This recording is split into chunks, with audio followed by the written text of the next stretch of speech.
looking ahead at SMU, Yeah. what are you seeing out of that offense that you're going to have a game plan against? I say it every week, man. Great challenge. Outstanding personnel, really, really good across the board. Probably that's certainly one of the best offensive lines that we've played. Certainly one of the best quarterbacks that we've played. Great stable tailbacks, multiple guys that are very talented with the ball in their hand, catch the ball in the backfield, play hard, run hard, tough. Downfield threats at receiver. Certainly one of the best tight ends we've played, and a super challenging scheme. So it'll be a great test for us. We're excited. And then looking at last week, the turnovers or the takeaways, Yeah. how did you like the way you guys were able to get those late in the game? Yeah, that was huge for us. I thought we started the game, really well. Had several 3-and-outs in a row. The takeaway on the first third down of the game, and then again like back-to-back 3-and-outs. Had a chance to get another third down stop there, and had a late hit penalty, but those things happen.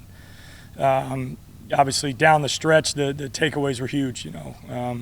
Pick six, scoring points is always critical. I thought we did a good job setting our offense up with chances to score against a good defense. Charlotte has a good defense, so I was very pleased with our guys.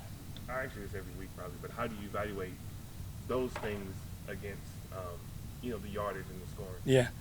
Yeah. I mean, it had too many yards and too many points, right? I mean, that's I feel redundant at this point saying the same thing. So, again, I'll reiterate the same message. You got great players and great coaches. So, those issues that we have are solely on me.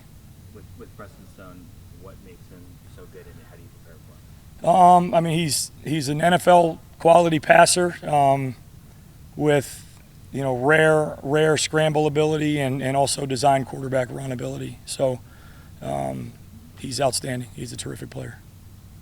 What you were mentioning there in terms of you're saying the similar things as past week, can you change a lot at this point in the season? Is it like philosophically, is that not? It seems like that would be very difficult. Yeah, it would be.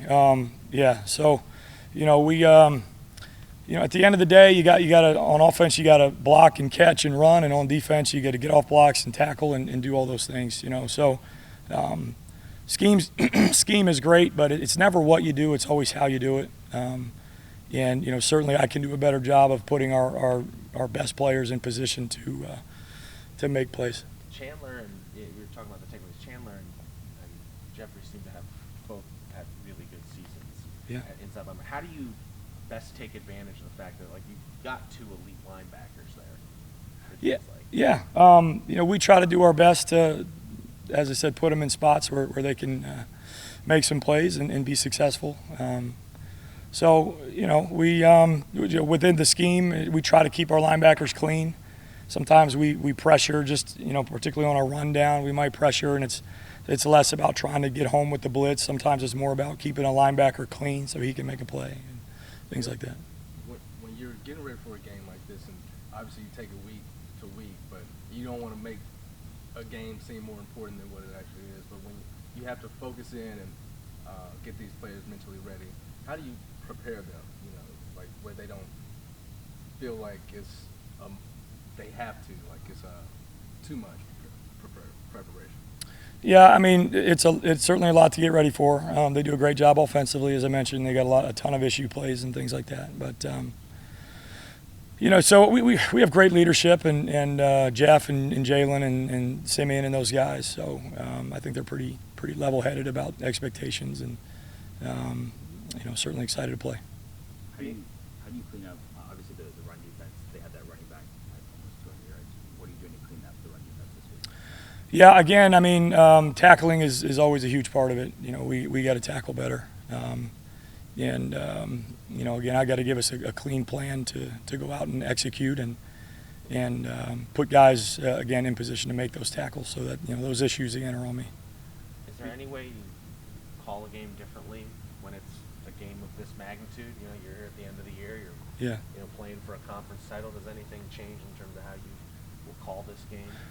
I mean, I sort of agree with what you'd said before. I think this late in the season, you got to be really careful about how different you try to become and get away from where you've spent most of your time. So Being in these close games in different scenarios, do you think that better prepares your players for the situations that they've been in and been able to kind of crawl out of some of those?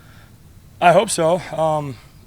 Yeah, I mean, certainly it helps to have some experience in playing when you're down and down late in games and finding ways to get critical stops down the stretch and those things. So yeah, I would hope that makes a difference. Certainly, it's nice to be able to reference on the sideline, hey, we've been here before, keep playing, we've been here before. So. You've been part of other good teams over the years. Like, what stands out about this team? We're 8-2 now. What stands out to you about like why you guys have gotten to this point? Yeah. Well, for one, I mean, we have just an unbelievable offense. I mean, they are outstanding. Terrific quarterback. Tim Cramsey nominated for the Broyles Award, and rightfully so. I mean, he's as good as as we have. So, Coach Silverfield's culture that he's built, great energy here from Coach Silverfield every day, and a lot of great players. So.